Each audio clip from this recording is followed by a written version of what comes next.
Eh bien, salut à toutes et à tous, et aujourd'hui, on se retrouve pour une vidéo pour le changement des cales avant. C'est des cales avant, donc c'est une option en fait, c'est une option sur la NXT Evo, sur les 6S et les 4S d'ailleurs, puisque moi je suis en 4S. Et donc c'est des cales avant renforcées, parce que, bah voilà, c'est bien connu. Il y a des problèmes de fissures au niveau des cales avant. Donc on va ensemble changer ça. J'ai eu la chance, j'ai envie de vous dire, de pouvoir commander des cales avant. J'ai les petits capuchons aussi hein, qu'on met dans les trous des cales. Vous allez voir juste après. Je pense que c'est une chance d'avoir pu commander et recevoir ces cales. Donc voilà, on va tout de suite se lancer dans le démontage de la tourelle avant. Je vais enlever la batterie. On va tout de suite se lancer dans le démontage de la tourelle avant. Et puis je vous mets tout ça en accéléré parce que y a rien de bien intéressant. Et on se retrouve pour le remontage des cales.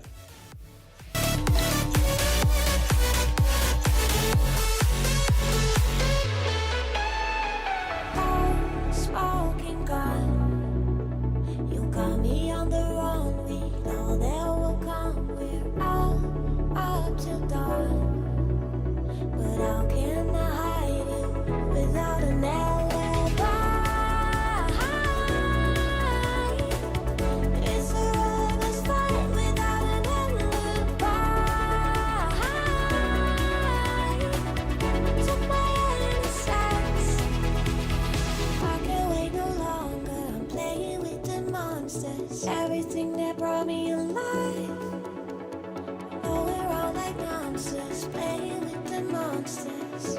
They brought me alive, but got no alibi.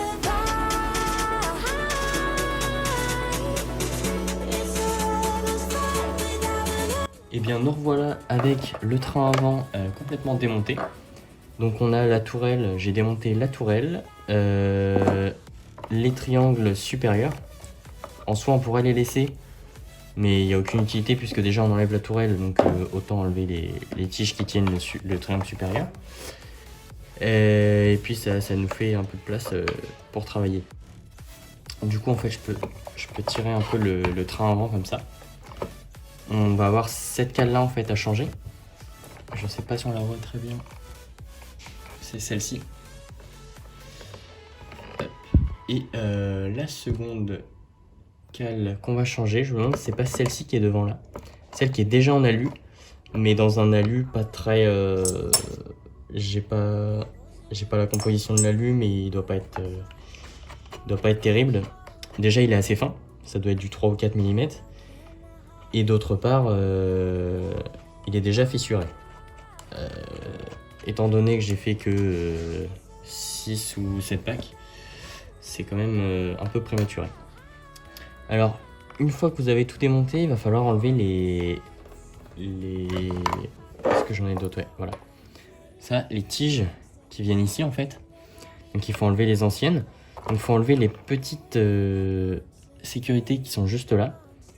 C'est pas facile à enlever. J'ai pas de technique particulière. C'est juste un peu chiant à faire. A few moments later. Voilà. Hop, ensuite je la referme un chouille.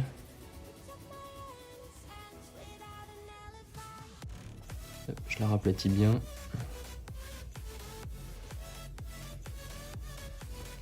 Et voilà. Tac, ne perdez pas ça. Et là on va pouvoir enlever hop, les tiges. Hop. Perdez pas, vous avez des petites rondelles qui vont je sais pas où, donc je vais faire attention sur l'autre tige où est-ce qu'elle va celle-ci. Donc une fois qu'on a démonté le corps du différentiel, on a une cale qui est ici et l'autre cale, donc celle-ci qui elle est devant, hop, qui est bien sûr bien plus épaisse, bien plus fine que la nouvelle, donc la renforcée. Et donc, la petite rondelle qui est tombée tout à l'heure, elle va juste ici en fait. Et donc comme je vous disais tout à l'heure, en fait cette cale là, je l'ai déjà fissurée, regardez. Je ne sais pas pourquoi. Et puis en fait elle est à moitié pliée. Il y a des endroits j'ai l'impression qu'elle est à moitié pliée, regardez. Et ici elle est ouverte en fait. Elle s'est fissurée, puis avec le temps, à mon avis, elle a un peu forcé vers l'extérieur et elle s'est ouverte un petit peu. Au bout de 6 packs, c'est regrettable. Du coup voilà. Ce que je vous conseille, c'est de passer un petit coup de chiffon pendant qu'on a un peu de jour. Toujours en profiter pour passer un petit coup de chiffon là où on n'a pas accès d'habitude. Et donc on va pouvoir procéder au démontage de cette cale là. Donc ça va pas être bien compliqué.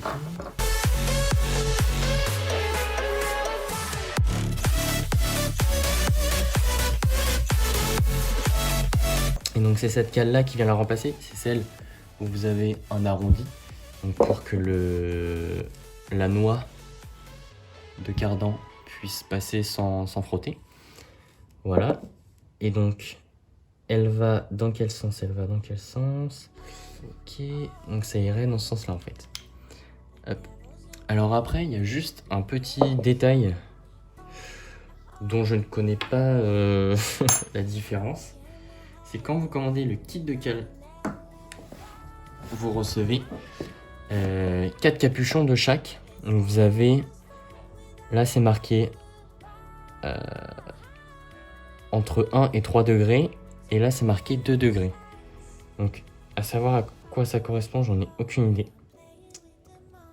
En fait, la seule différence que je vois à l'œil nu, c'est qu'il y a un décalage. Là, le trou est bien centré. Mais sur celui-ci, vous avez un petit décalage, donc sur la droite ou sur la gauche, selon comment vous le mettez. Donc moi, je vais prendre ceux de 2. Et puis, je verrai au remontage si je vois que ça pose problème quand je mets les 2 ou pas. Mais si vous avez des informations, donnez-les-moi en commentaire, c'est avec plaisir que je les prendrai. Et puis, je verrai si c'est réellement utile de changer ou pas. Donc, hop, on va mettre tous les plastiques. Tous les petits capuchons, je vais les mettre.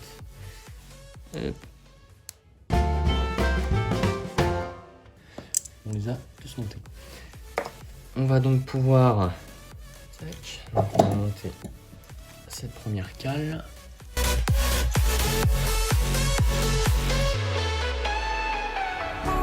Smoking gun, you got me on the run. We know there will come. We're out till dawn.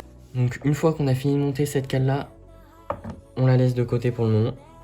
Et donc en fait, on va regarder la différence entre ces deux tiges. En termes de longueur, elles sont très semblables. La seule différence, c'est que là, vous avez des petites rondelles en métal, en alu, que j'ai essayé de conserver en les démontant. Au cas où il faudrait que je remonte ces tiges-là. Mais en fait, les petits capuchons en plastique, ils vont servir tout simplement à caler la tige.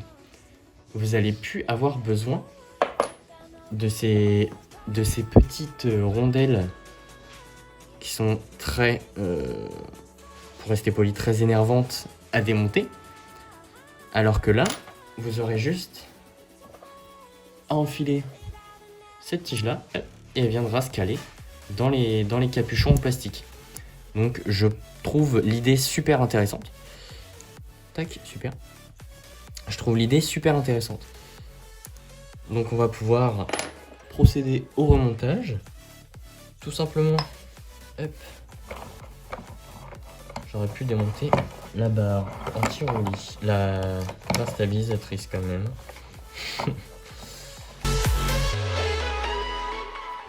On va faire la première. En fait, il faut mettre les deux en même temps. Donc, hop. Et l'autre juste ici. Hop. Il va falloir arriver à mettre les deux en même temps. C'est pas forcément évident. Hop. Hop. Super. Une fois dedans, on va essayer d'avancer un peu.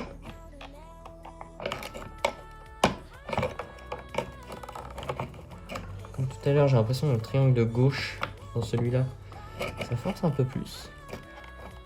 Voilà. Et donc, quand vous montez les cales, n'hésitez pas à bien appuyer entre les deux cales, sinon vous avez l'impression d'avoir un jour en fait. Il ne faut pas hésiter à bien appuyer pour bien serrer tout ça. Et on va pouvoir tac, remonter le tout en commençant par la fin. Bon, déjà on va remettre bien les boules dedans. Tac.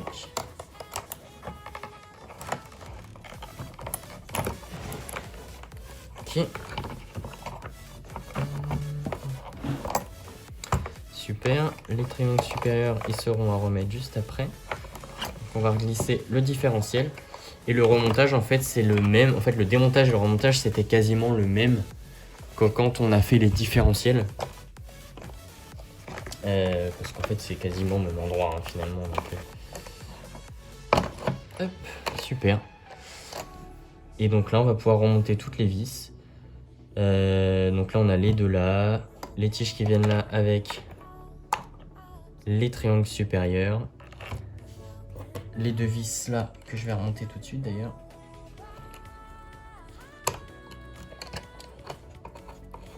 Ok. Et puis, on se retrouve juste après le remontage. A tout de suite. I can't wait no longer. I'm playing with the monsters. Everything that brought me alive. Oh, we're all like monsters, playing with the monsters. They brought me alive, but I know I'll live high. It's a hopeless fight without an alibi. Took my hands without an alibi.